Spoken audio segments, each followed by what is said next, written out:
जब वो थे तो उन्हें अछूत कहते थे, उन्हें छूना तो दूर उन्हें देखना भी अशुभ समझते थे। और अब दौड़ते हैं लेले माला उनके पुतले में डालने के लिए, अपने जीत के जश्न का माहौल बनाने के लिए। और अब ऊंची ऊंची भाषण देते हैं उनके ऊपर, जिनके बारे में कभी बोलना भी लाजमी ना समझते थे।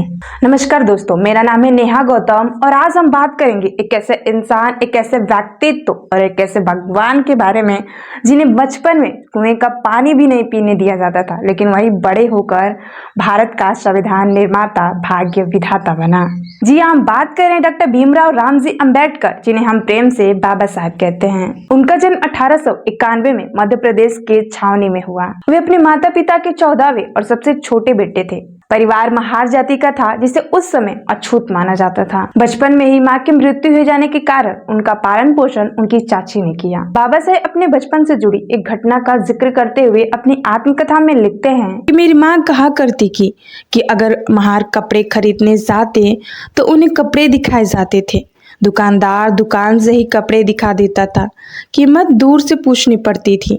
कपड़ा खरीद कर उस पर पानी डाला जाता था, फिर कपड़े को मिट्टी में घिसा जाता था, क्योंकि अछूतों को नए कपड़े नहीं पहनने चाहिए, फटे हुए कपड़े ही पहनने चाहिए। मैली साड़ी को 2 हिस्से में बांटना पड़ता। अंत में महार को पैसे रखकर कपड़ा ले जाना पड़ता था। जब वो मात्र 6 साल के थे तो उनकी माता का देहांत हो गया।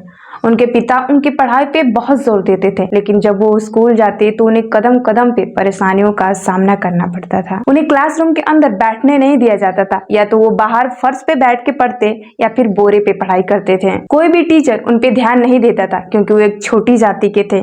और सबसे बड़ी जो प्रॉब्लम थी वो पानी पीने की थी। उस समय अछूत बच्चे पानी का ग्लास या फिर घड़ा नहीं छू सकते थे। अगर चपरासी आकर उन्हें पानी पिलाता है तो ठीक, वरना नो पियोन नो वाटर, यानी कि चपरासी नहीं तो पानी नहीं। अगर कभी हफ्ते हफ्ते भर चपरासी नहीं आता तो उन्हें पानी नहीं दिया जाता था। लेकिन वो इन सब को अलग करते हुए अपने पढ़ाई में अडिग रहे। एक टीचर महोदय अंबेडकर ने उनका सरनेम बदलकर अपना सरनेम दे दिया। बम्बई आकर उन्होंने एल्फिस्टन हाई स्कूल से मैट्रिक पास की। हर जगह छुआछूत का जहर था, लेकिन भीम ने किताबों से दोस्ती कर ली। पढ़ाई उनके लिए हथियार बन गई। पढ़ाई में वो तेज थे तो बड़ौदा के राजा सयाजी राव गायकवाड़ ने स्कॉलरशिप दी, तो 1913 में भीम अमेरिका चले गए। कोलंबिया यूनिवर्सिटी से एमए और पीएचडी की, फिर लंदन गए।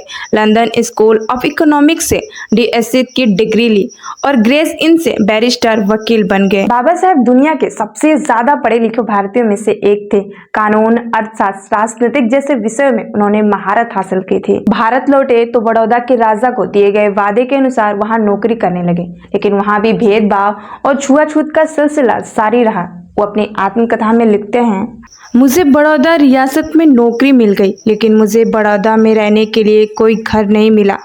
हिंदू मुसलमान कोई जगह देने को तैयार नहीं थे। आखिर मैंने पारसी धर्मशाला में पारसी बनकर रहने का मन बना लिया। आखिरकार मैंने एटलजी शोभा जी का पारसी नाम अपनाया।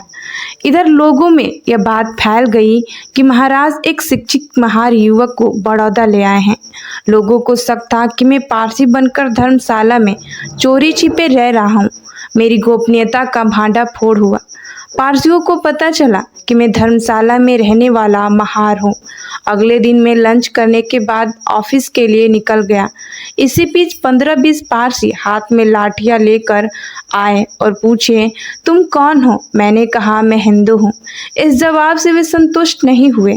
उस वक्त मेरा दिमाग बहुत तेज सोच रहा था।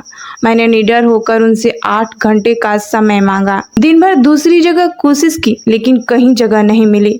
कई दोस्तों के पास गया, लेकिन उन्होंने कई कारण बताकर मुंह फेर लिया। आखिर मैं इतना परेशान हो गया था कि मुझे कुछ समझ नहीं आ रहा था। अंत में मैं एक पेड़ के पास बैठ गया। मेरी आंखों से आंसू बह निकले। आखिरकार मुझे बड़ौदा में अपनी नौकरी छोड़कर रात की ट्रेन से बम्बई जाने के लिए मजबूर होना पड़ा। 1927 में उन्होंने महार सत्याग्रह किया। महाराष्ट्र के महार में एक सार्वजनिक तालाब था। दलितों को वहाँ पानी पीने का अधिकार नहीं था, लेकिन बाबा साहेब हजारों दलितों के साथ वहाँ पे पानी पिया। 1932 में पूना पैक्ट हुआ। गांधी, जो अलग निर्वाचन के खिलाफ अनशन पे बैठ गए थे, तब बाबा साहब ने समझौता किया कि गांधी जी की जान बच सके। तब दलितों को हिंदू समाज में ही अलग आरक्षित सीटें मिली। बाबा साहब कहते थे कि मैं हिंदू धर्म में पैदा हुआ हूँ, लेकिन हिंदू धर्म में मरूंगा नहीं। 1956 में उन्होंने लाखों लोगों के साथ बौद्ध धर्म अपनाया। बाबा साहब का मानना था कि बौद्ध धर्म समानता का धर्म है। आजादी के बाद 29 अगस्त 1947 को बाबा साहब को संविधान के ड्राफ्टिंग कमेटी का अध्यक्ष बनाया गया। ये काम उनके लिए आसान नहीं था। उस समय तक उनके शरीर को तमाम बीमारियों ने घेर रखा था। डायबिटीज, नेत्र की समस्या, पैरों में दर्द, लेकिन उसके बावजूद वो 100 से ज्यादा दिन तक असेंबली में खड़े रहे। अपनी मेहनत, विद्वता और संविधान सभा के सदस्यों की सहायता से उन्होंने